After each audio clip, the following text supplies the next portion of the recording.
9 floors. 9 impossibly long floors that made taking the elevator upwards a great chore. The men and women standing around Price huffed and sighed with the opening of each door, as more people left each time. They were unhappy, at least. Price assumed they were unhappy. It was hard to tell with people.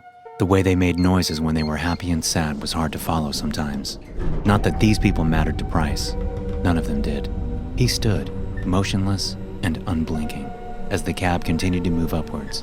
The woman beside him, a petite lass with sharp red lips and an expensive-looking suit, remarked to him, "If this goes any slower, we'll die of old age by the time we get there." "We'll die of old age anyway," Price replied. He said nothing else and returned to his forward stare. The woman had started to laugh at first, chuckling for only a moment before realizing that the man was serious. "Geez, sorry," she mumbled, falling silent. Price knew not to accept her apology out loud. That was something called sarcasm. Sarcasm, spite, or maybe injury? It was hard to tell what she was feeling. How words could cause injury in any form was beyond him. Why should a person care what anyone else has to say? Though, he could not help but crack a little smile as the doors to the elevator finally opened on the right floor. The besuited woman, still in a state of agitation, quickly rushed out. Her pace indicated anger, pain. How nice to enjoy such a little treat before the main event.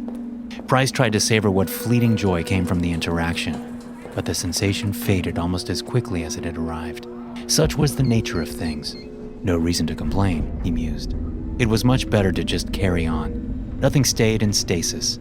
Everything shifted at all times. But somehow, people always seemed to want things to stay the same, perfect, comfortable. And for those who did not feel happy in their state, they would dream and plan to achieve comfort and bliss. Such desires were exploitable. Price knew this full well and was counting on such predictable behaviors. Predictable. That was the best way to describe them. Creatures of pattern and habit, all meant to seek comfort. They craved delight and pleasure. Price had learned rather quickly that people would do just about anything to gain whatever drug they craved. Love, friendship, affirmation, and even simple kindness. If he could give it to them, they'd do whatever Price wanted. Though, there was a caveat. Most humans needed to trust him before they were willing to divulge what it is they desired. Such a task was tiresome. The human mind was predictable and boring, simplistic and uncomplex. Was uncomplex a word? It was now. Price was pleased with his new creation. No one else had bothered to make such a word. No one but a genius like him. Dr. Tabitha Green, PMHNP. The placard on the door glowed before Price, the light shining so brightly that it almost seared his eyes. He grunted, forcing a hand up to block the fierce energy radiating from the placard. The pain was almost immeasurable. Then he touched it. Just for a brief moment, he tapped on the gold-etched nameplate, expecting to feel some pain, but it was cold to the touch. Slowly, Price lowered his hand to see that light was gone, that hideous energy was no longer around. Good. Good. He couldn't be taken away. Not when there was work to do. The door swung open, startling the woman behind the desk. Was this Tabitha? It had to be, right? Who else would come into this office and make themselves at home? But didn't some humans do that?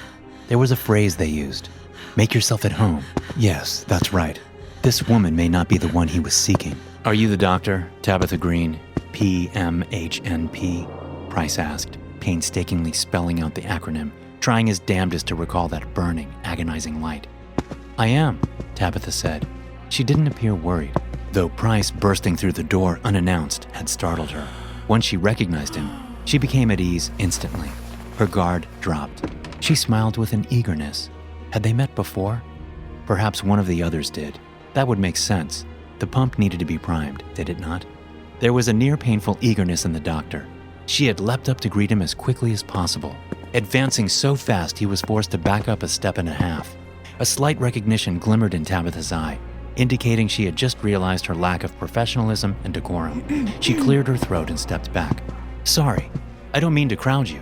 It's just, I didn't think you'd actually take my invitation. Of course not. Price had worked very hard to ensure she would believe as such. Wait, had he? Foggy memories of conversations online, text messages, and even photographs being exchanged surfaced to his mind. What was the nature of those things? This could not be a date. Perhaps a job interview?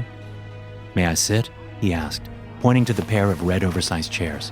Of course, please, Tabitha said. She gingerly shut the door, and he could hear the telltale click of a lock. Was it to keep him in, or to keep people out? At once, Price's heart started pounding. The plant. That damned plant on the desk, a cactus of some kind with yellow flesh. It was burning him, but he could not strike it. Such a thing would undoubtedly hurt his fingers. Perhaps he should command the woman to do so. She would yield, yes? Come on, have a seat, the doctor said, ever so gently putting a hand on his shoulder to guide him away from her desk. The plant had ceased its burning for now, but Price could feel something moving around. He had to hurry. This was of the utmost importance. Thank you, he said, sitting down.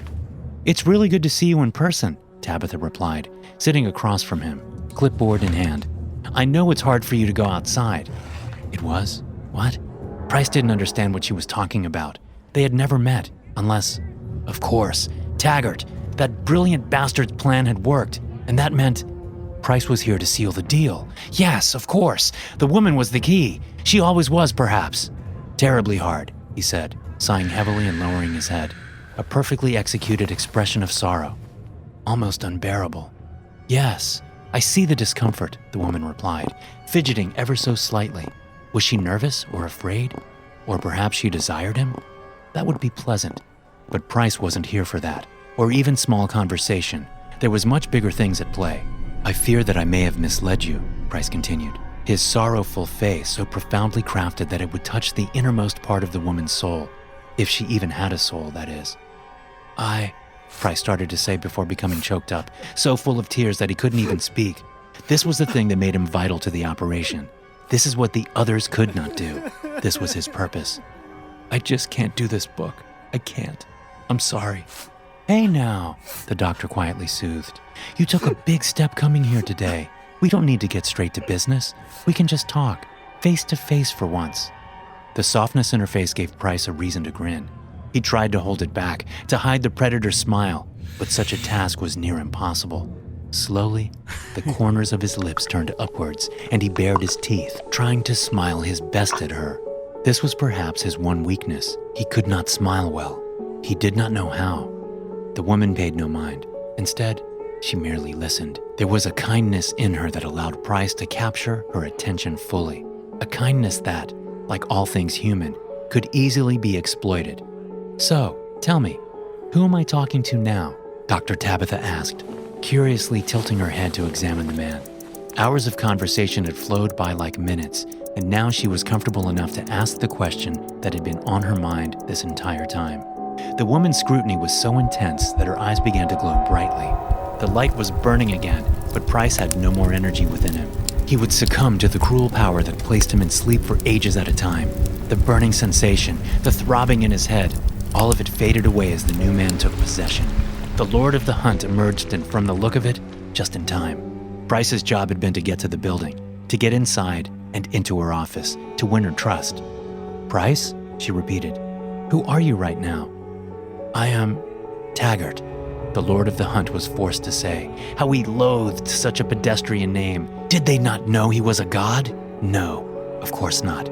He was not standing atop a great throne yet. The masses did not pray to him, but someday they would, as long as the sacrifices were made. Oh, Taggart, wow, the woman said, forgetting herself. I mean, sorry, it's just, you've both talked about him so much. I mean, you've mentioned your Taggart identity quite a bit, but I've never spoken with him. It's a pleasure to meet you. How little she knew. It was the Lord of the Hunt who spoke with her across anonymous boards. It was his relentless pursuit and focus to localize where she was, to find all of her weaknesses. Yes, Price would get this body to see her and set her at ease, but the Lord of the Hunt had made the arrangements. All of them. I cannot say the name, he replied. His hand slipped into his right pocket, feeling around for the trigger. The mortal heart within him was pounding. The muscles in his arms and legs were tensing. This was going to be fun. Oh, have I offended? The woman had not a chance to reply before a loud bang sounded somewhere outside the high-rise. The explosion was vast and bright, illuminating the night sky for a quick second. The building shook and windows rattled, sending shockwaves through the very bones of the tower. What in the hell? Dr. Tabitha shouted, leaping out of her seat in fright. She quickly rushed to the window, pulling the shades up higher so she could get a better view. Some kind of fire, I guess. What time is it?" Taggart said nothing in response to this. He merely stood and watched as the creature tried to make sense of all that was happening. "Holy, it's almost 2 a.m, she exclaimed, checking her phone, completely oblivious to the man behind her. Price, for all of his foolishness, had done well in earning her trust. Taggart snickered at those thoughts. This moment was something to savor, to taste, to relish. Upon hearing the sounds coming from the Lord of the Hunt's mouth, the doctor spun around immediately. Her eyes widened as she saw what was in the man's hand. The glistening combination of fear and curiosity in her eyes was a cocktail he could drink forever. Perhaps he should. "Oh, what is that?" she stammered, pointing towards the large wreath made of birch twigs and tied grass in his hands. Her feet were shifting a little, and Taggart could see her hands begin to shake. How fragile was the human perception of time. How damning it was to these mortals. Taggart extended his hand slowly, raising the wreath as if it were a crown. "This is an offering to please me," he said, taking a step forward and extending the garland to her. "Wear it." The fire alarms in the building began to sound, though none of the sprinklers went off. Taggart could see the conflict in her eyes as she made a decision. Comply or make the situation worse than it already was? It was not difficult to predict what she chose. The doctor snatched the wreath away quickly and then placed it upon her head. "Are you pleased?" she asked, trying to contain her agitation and fear. How pathetic. Her teeth were starting to mold. Disgusting. Taggart could barely stand to look at such a horrid thing. Moss and lichen poured from her ears and eyes. Yellow shivering slime dripped from her nose, and the Lord of the Hunt retched. Not enough time. He had to fire the starting pistol. It was time for her to run.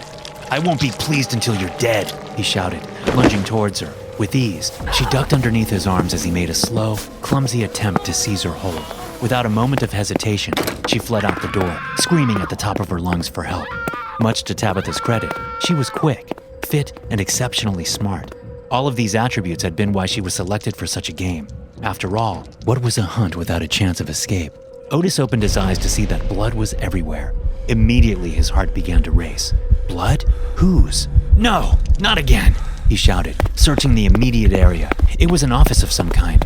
Where was the body? There had to be a corpse with this much... "Oh, thank God," Otis gasped upon seeing his own forearms. Deep knife wounds had been cut, though carefully avoiding any artery. This was self-inflicted. The hunt had begun, the blood sacrifice offered, but now Otis was here to put a stop to that.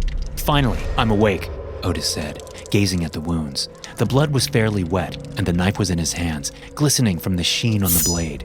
The newness of the blood and the carving meant only one thing. "There's still time," he shouted, quickly turning on a heel and dashing out the door. The wounds didn't matter, though Taggart had clearly lost his composure when doing his silly little ritual. That damned fool thought he was a god, but he was no such thing. Otis would prove it. This place was unfamiliar. The power had gone out, though the emergency exit lights still glowed. Fire alarms were blaring. In the distance, over the alarms, there came a hoarse cry for help. A woman?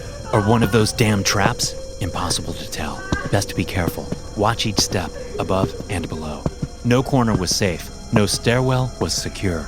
Otis knew all of their tricks, and he was determined to overcome them. This time would be different. The Lord, or that sick sycophant Price, would not get their target. Each corner proved safe. No witnesses around.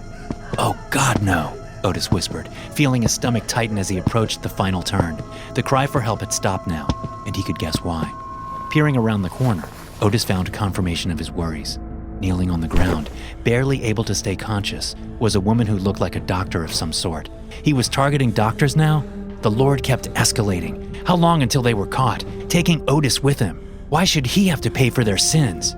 There wasn't much time, for the woman must have pulled open the stair exit only to be greeted by a powerful surge of smoke. Beside the elevator were 2 bright red placards that read, "In case of fire, use stairs." The misalignment of these placards and their size meant that this was clearly the Lord of the Hunt's plan. Cause her to panic, and then she races into the stairs where she dies of asphyxiation, an accidental death at Taggart's hand. No witnesses. No one would ever know the real reason she was there in the first place. Except, she was still alive. Otis could see that she was crawling towards the elevator still, but chances were it was disabled or somehow occupied. There was no way to know how far Price and Taggart had gone to orchestrate such a murder. They had always bragged about their ingenuity, their skillfulness, how they always got their target. Otis felt a tightness in his stomach as the adrenaline began to surge. He grit his teeth hard and crouched in a sprinter stance. Smoke was lethal. Running and panic would decrease his air supply, risking his own life. But that woman, it was time to teach Taggart a lesson. "Let's see who's Lord of the Hunt now," he whispered as he rushed in. There was no screaming, kicking, nor clawing from the woman. She was past her limit, barely able to see. The fortuitous acceptance of her fate allowed Otis to seize her by the arm and pull her up. He was never as strong as the others, and thus could not carry her. But he could walk her out of this burning nightmare. Slinging her arm over his shoulder and lifting her up, Otis helped her stagger away from the smoke, or at least far enough for them to breathe. "I opened fire door," she mumbled in between hard gasps for oxygen. They were clear of the smoke and the fire now, moving a little faster down the hallway to the opposite side. Another elevator was ahead. Was it safe? Otis scrutinized the lift and decided to chance it. Worst case scenario, he'd be able to climb up the maintenance hatch to the next floor. At least then, they'd be clear of that Nimrod's traps. The woman clung tightly to him, gasping still, eyes forced shut from the smoke that had seared her. It was better that she did not know her savior, for if she saw the same body that Taggart and Otis shared, she would become hysterical, and that could get them both killed. The walls shimmered around Otis as he pushed himself, both physically and mentally, to get to the elevator. Long hands stretched out from walls, reflections and doors as Otis staggered, the weight of the woman exhausting him. These gray appendages tried to seize him, to pull him away from it all, but he would resist. He had to focus. "Ding!" screamed the elevator in triumphant arrival. The doors opened and revealed nothing. Nothing but an empty cab. They both collapsed into the elevator, gasping for air. The work wasn't done yet, however, for Otis had to force himself to stand and press the button. The doors closed, gliding with near silence. They were safe. Dr. Tabitha was slowly able to rise while gasping for air, sputtering and coughing. That was close," she whispered, looking up to see her savior for the first time. Her eyes widened, but she hadn't the lung capacity to scream. "I know, right?" Otis agreed as he merrily stabbed the knife deep into the woman's chest. "I never get to win any of these." Thanks for listening. If you enjoy these stories, be sure to subscribe to the podcast and check out some more of my episodes here.